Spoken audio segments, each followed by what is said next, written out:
If you're a fan of Top Boy and if you're a fan of Black Mirror, then this movie is the perfect crossover of the two. Set in a dystopian London in the not-so-distant future, we saw that social housing had been eliminated, which left the kitchen, an estate where people were refusing to leave due to it being their home and having nowhere else to go. With powerful themes at its core, it provided an alternate look at modern-day society, the class system, and how people get left behind and treated in inhumane ways when they're not considered. So let's jump into this movie and discuss all that there was to take away from it. Here is the kitchen ending explained. Just to let you know, this video will contain spoilers. The meaning of the film. So I took a couple of different things away from this film, but the main underlying message that ran throughout the entirety of it was the class system, and that if we lived in a world where social housing was removed from society, then a large group of people would be forgotten about.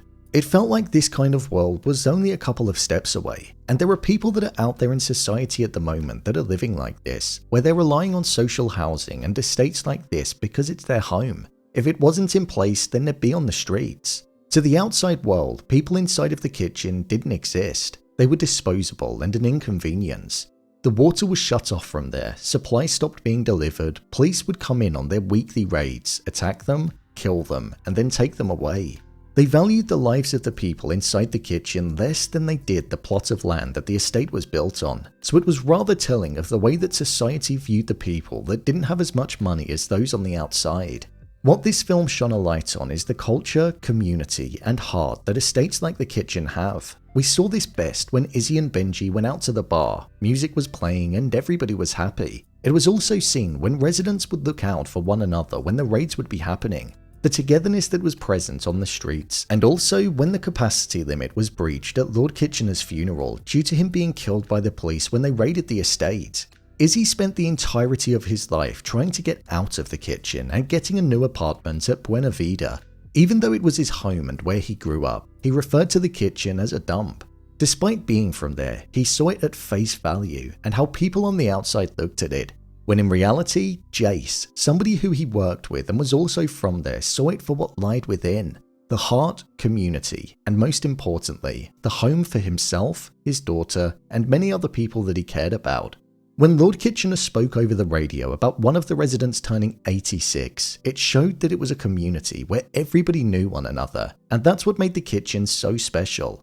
Izzy ended up at one of those fancy apartments at Buena Vida after leaving Benji inside of a cafe and declining the option to get a 2-bedroom apartment for the both of them, because it meant that he'd lose his 1-bedroom and be at the back of the queue and have to stay in the kitchen for longer, even though he cared about Benji and actually wanted to do that deep down. Upon Lord Kitchener being killed and Izzy finding out, he went back to the kitchen and stayed there.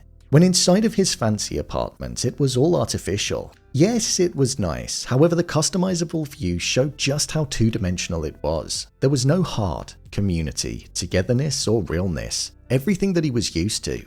He felt like an outsider, and when seeing what happened to Lord Kitchener, he knew that he couldn't be on the other side of the fence. The kitchen was his home. The people that were suffering were part of his community, and he couldn't walk away knowing that the problems were still going on, and that there were people that were suffering.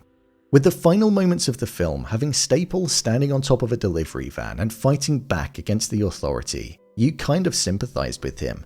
He doesn't want to be driven to a point where he's committing crime, but as he said himself, if a man causes a blemish on a neighbor, it must be done to him.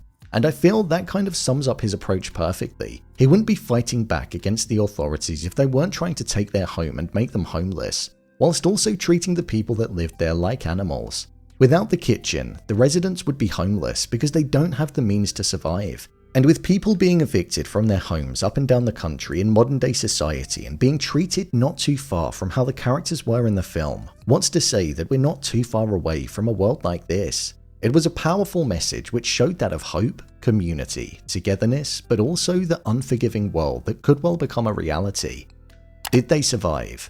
The final part of the film saw both Izzy and Benji back inside of their apartment in the kitchen, as the streets looked empty and lifeless compared to what it was at the start of the movie, where there was conversation, music, and togetherness, showing the effects of what the authorities had done in taking people away. As they were looking out of the window, there was a banging on their door, and before it cut to black and the movie finished, there was a crashing noise, something which was also picked up in the subtitles. almost to show that the police had managed to break their way into it.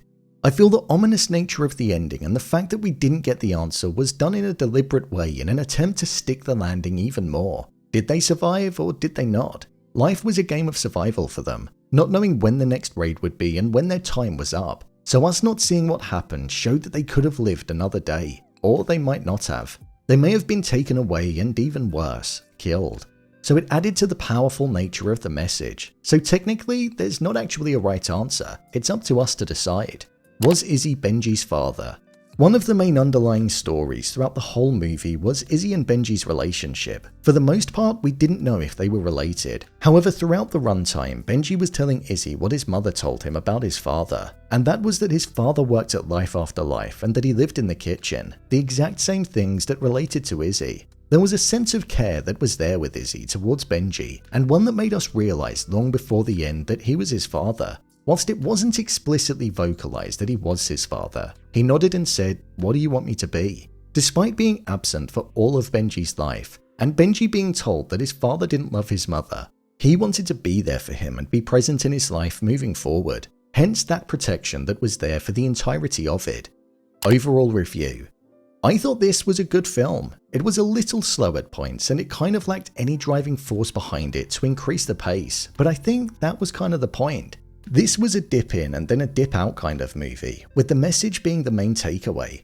Something which I think was very powerful when watching this film.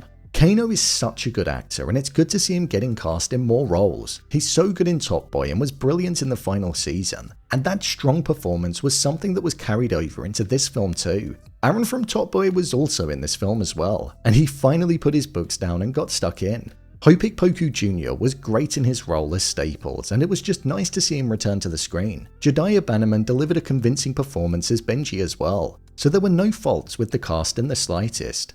I'd even say Ian Wright did well, considering he's a footballer. In terms of the way that the movie was shot, I don't know if it was shot on film or if it just had a grain effect added to it, but it definitely complemented the tone and feel that Kaluuya and Tavares were going for. It was gritty, we were amongst it, and there was chaos, and the way that it looked definitely suited it. Whilst the movie is a little slow, even with its not too long runtime, I'd say that this is definitely worth a watch, just to see how the core message gets delivered, because it is a powerful one that's reflective of one part of society that may even be getting ignored today. So, there you have it, the kitchen ending explained. If you want to see videos on Top Boy or Black Mirror, then click on the card in the top corner, or alternatively, you can head over to my channel where you'll find them all. And finally, if you'd like to see what I rated this movie on Letterboxd, then head over there. I rate everything that I watch, even things that I don't get around to covering on the channel. What did you think of the movie? Leave a comment down below, and don't forget to subscribe. I'll see you next time.